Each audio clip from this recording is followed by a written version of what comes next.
qui ont goûté les puissances du siècle à venir, Hébreux 6.5. Comment les puissances de l'âge à venir pourraient-elles se trouver dans le temps présent? Nous savons que cet âge ou siècle à venir se réfère à la période du millénium.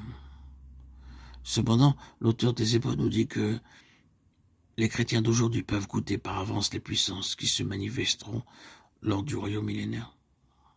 Combien merveilleuses sont les faits relatifs au millénium qui sont prophétisés dans les Écritures, comme par exemple ce merveilleux passage prophétique décrit dans Ésaïe 11, 3, 9. Il respirera la crainte de l'Éternel, il ne jugera point sur l'apparence, il ne prononcera point sur un oui-dire, mais jugera les pauvres avec équité, il prononcera avec droiture sur les malheureux de la terre, il frappera la terre de sa parole comme d'une verge, et du souffle de ses lèvres il fera mourir le méchant.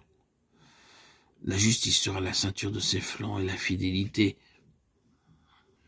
la ceinture de ses reins.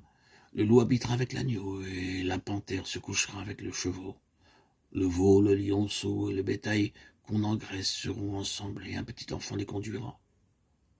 La vache et l'ours auront un même pâturage, leur petit un même gîte. Et le lion, comme le bœuf, mangera de la paille. Le nourrisson s'ébattra sur l'antre de la vipère et l'enfant sevré mettra sa main dans la caverne du basilic. Il ne se fera ni tort ni dommage sur toute ma montagne sainte, car la terre sera remplie de la connaissance de l'Éternel, comme le fond de la mer par les eaux qui le couvrent. Ésaïe 11, 3, 9. Ou cet autre passage, il sera le juge des nations, l'arbitre d'un grand nombre de peuples. De leurs glaives, ils forgeront des hoyaux et de leurs lances des serpes. Une nation ne tirera plus l'épée contre une autre et l'on n'apprendra plus la guerre. Ésaïe 2, 4.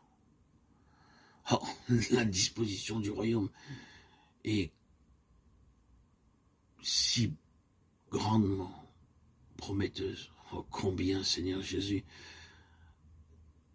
tes promesses sont belles pour ceux qui suivent ton chemin. Selon un point de vue humain, nous ne jouirons de ces merveilleuses choses que dans un temps futur.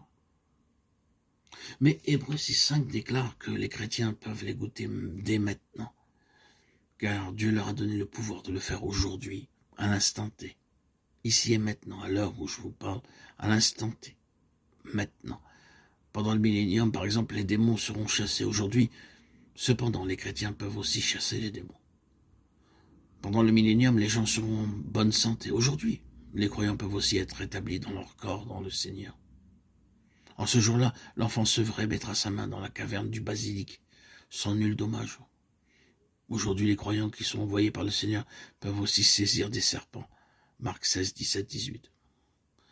Ainsi, donc, et de plusieurs autres façons également, les enfants de Dieu peuvent goûter les puissances de l'âge à venir.